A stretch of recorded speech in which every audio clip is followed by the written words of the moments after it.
This is Steve Carlson. Have we heard about Green Line operating costs lately? Wouldn't you think during an election would be a good time to look ahead a bit and anticipate the tremendous operating costs imposed on the taxpayers and statewide transportation system by the Green Line light rail project? An additional cost which would be imposed by the Southwest Light Rail under discussion. I have long decried the nearsighted and destructive actions of Al Franken, Betty McCollum, Keith Ellison, and the rest of the delegation in the imposition of unwanted and destructive federal transportation projects on the state, eating up resources and destroying businesses and communities. And while these politicians and the Metro Council have charged full speed ahead on the Central Corridor, thinking it would stimulate the state's economy and help stimulate a recovery from the 2009 recession, a recovery which has not yet come. The actual result has been to pile on additional taxes to subsidize operating costs now for the Blue Line and the Green Line, although those figures are not yet available. Still, we need to take this tremendous cost into account because of the damage it has already done and the damage that will come. Already our state is becoming, in a sense, a giant pothole. It's killing motorcyclists, for instance. Further, assuming that in 2012, fares paid an average of 38% of the cost of a ride on Metro Transit, and that resulted in a subsidy of $1.44 per passenger ride, that seems kind of a rough calculation. I got it from a MinPost article that year.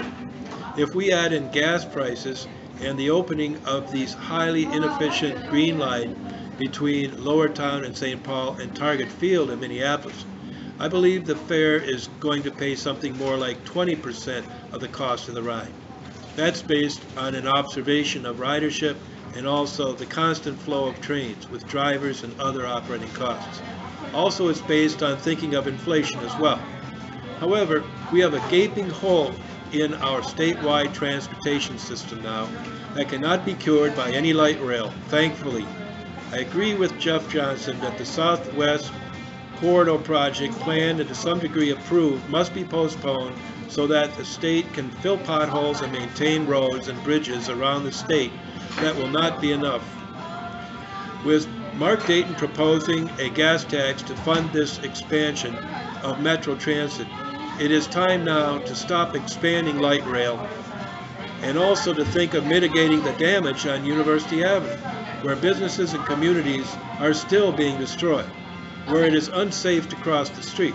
I've always recommended use of light rail just to bring customers efficiently into the downtowns of Minneapolis from the Twin Cities campus of the U of M and St. Paul from parking located or to be located in Lowertown, and also which could be built by Rice Street, but shutting down the inefficient, highly inconvenient, and dangerous portion from Rice to Raymond, a long stretch.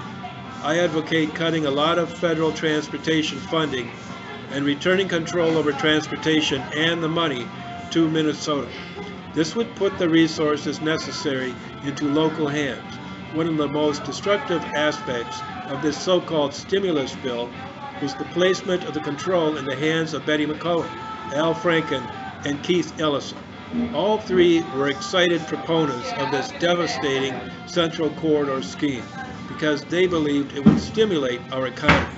But it has become clear that its destructive impact has not only been crippling University Avenue and gutting downtown St. Paul of its remaining businesses, but now it is devouring transportation resources for outstate Minnesota. It was a bad move all around, and we need to get it under control. By cutting involvement of the federal government in all transportation and quickly transitioning that department back to state control, we could dedicate enough money to maintain and even build Minnesota roads. Other areas like housing, healthcare, education, commerce would even put more power into our hands to shape our future while growing the national economy by eliminating the out-of-control spending on domestic programs. I'm Steve Carlson, and I approve this message.